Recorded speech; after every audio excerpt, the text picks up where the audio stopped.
हमने देखा है कि पाकिस्तान के साथ जब भी बातचीत हुई और कहा गया कि शांति की प्रक्रिया चलेगी, पीछे से उन्होंने छुरा घोंपा। हमने ये भी देखा कि जब प्रधानमंत्री वहां गए और उसके बाद बहुत सारी घटनाएं घटी, चाहे मैं पठानकोट की बात करूं, उरी की बात करूं, दीनापुर की बात करूं, या फिर यहां पर भी जो पुलवामा की घटना घटी, तो पाकिस्तान की मंशा तो बदली नहीं है। तो अभी आप क्या कहेंगे कि अभी भी पाकिस्तानी ऐसे आतंकवादी हैं जो पाकिस्तान अधिकृत कश्मीर में वहां पर कोशिश कर रहे हैं कि जब समर आएगा तो इन्फिल्ट्रेशन करेंगे, और यहां पर जो स्थिति है नदन कश्मीर में, क्या स्थिति है आतंकवादियों को लेकर, कितने एक्टिव हैं अभी?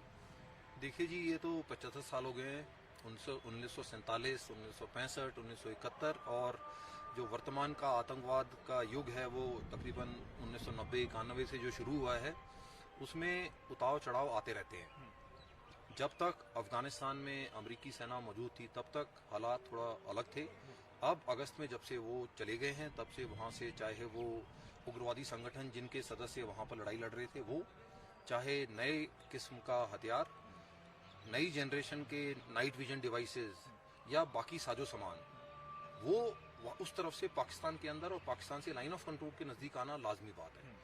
किसी भी समय जो हमारी खबर है उसके मुताबिक 100 से 130 आतंकवादी हमारे जिम्मेवारी के इलाके के सामने, जो इनको हम बोलते हैं लॉन्च पैड, जो ये गांव और शहर हैं जहां इनके ट्रेनिंग कैंप बंद हो गए थे, वो ट्रेनिंग कैंप दोबारा शुरू हो गए हैं और ये किसी भी समय मौजूद रहते हैं।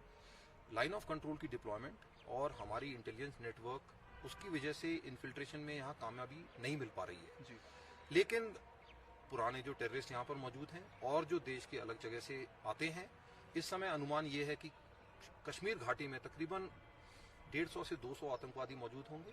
इनमें हम उन नौजवानों को शामिल नहीं करते हैं जो ब्रेन वॉश किए जा रहे हैं या जिनकी ट्रेनिंग जीरो है, लेकिन किसी मौके पर उनमें से कुछ ग्रेनेड या पिस्टल फायरिंग के लिए इस्तेमाल में लाते हैं, जिनको हम हाइब्रिड टेररिस्ट या उस अनआइडेंटिफाइड टेररिस्ट का नाम देते हैं। तो जो प्रॉपर ट्रेन टेररिस्ट हैं उसमें तकरीबन 150 से 200 की संख्या है और उसमें से 40 से 45% अभी भी पाकिस्तानी टेररिस्ट जो है कश्मीर घाटी में मौजूद हैं।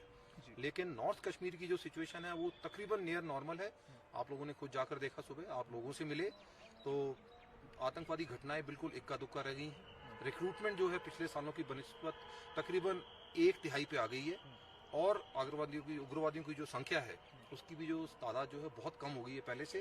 तो हमारा ये मानना है कि पाकिस्तान इसी प्रयास में रहता है, वो प्रयास करेगा। और इस समय भी पिछले 1 साल में सीज फायर अंडरस्टैंडिंग होने के बावजूद तकरीबन 6 से 8 प्रयास किए गए हैं जो लाइन ऑफ कंट्रोल पर विफल कर दिए गए हैं। लेकिन उसके बावजूद ये टेररिस्ट सामने मौजूद हैं, उग्रवादी मौजूद हैं, और जब ये न्यूट्रलाइज करे गए थे लाइन ऑफ कंट्रोल में एक्शन के दौरान, तो उनके पास से जो हथियार, जो सर्वेलेंस डिवाइस और जो असला बारूद मिला है वो आमतौर पे देखा नहीं गया है। और ये असला बारूद और इक्विपमेंट जो है वो अफगानिस्तान में मौजूद था जब अमेरिकन फोर्सेज वहां से गई हैं। तो हमारा ये विश्लेषण है और ये मानना है कि न केवल आतंकवादी बल्कि हथियार और सामान भी यहाँ पर जो आने वाले समय में कश्मीर में आ सकता है।